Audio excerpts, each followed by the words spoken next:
this SOP supported. I think it's the right thing to do. Madam Chair. I call Jo Hayes.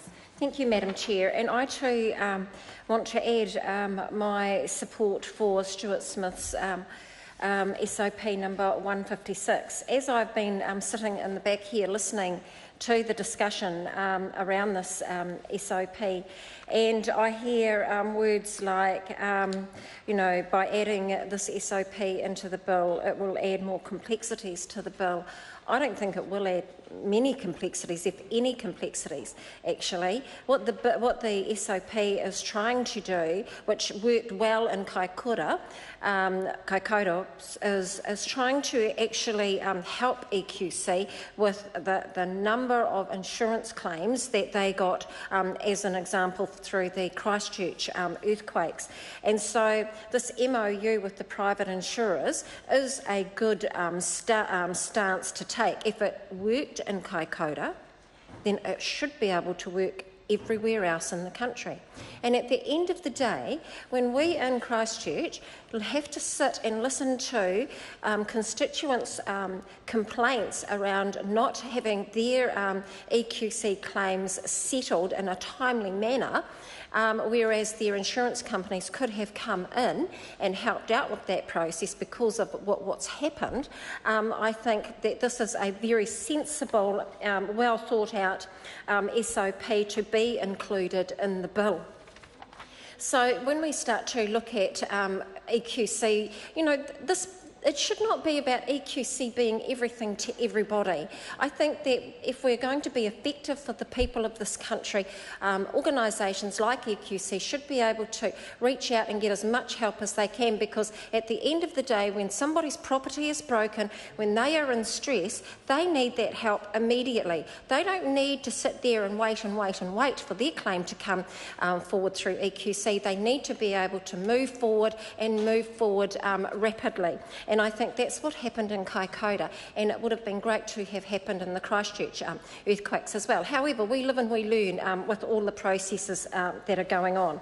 So as I look at this SOP 156, after clause 11, page 7, after line 29, to insert 11A, schedule 3 amended, and schedule 3, clause 7. 6, an insured person's private insurer may be given notice and be delivered a claim and particulars under subclause 1 by the insured person. And B, for any claims that are received under paragraph A is to be considered as having been appointed an agent of the Commission under subclause 5 and under subclause 73(1)(d) of the Crown Entities Act 2004, and subject to any other agreements between the Commission and the private insurer. Number 7, any claim delivered to an insured person, private insurer, under subclause 6 to be deemed to be delivered to the Commission under subclause 1 or 2. That is a very good schedule. It doesn't upset the current bill. It adds robustness to the current bill, and that's what we're looking for. As parliamentarians, as legislators, we are looking for robust pieces of legislation, and this particular SOP will give it that robustness.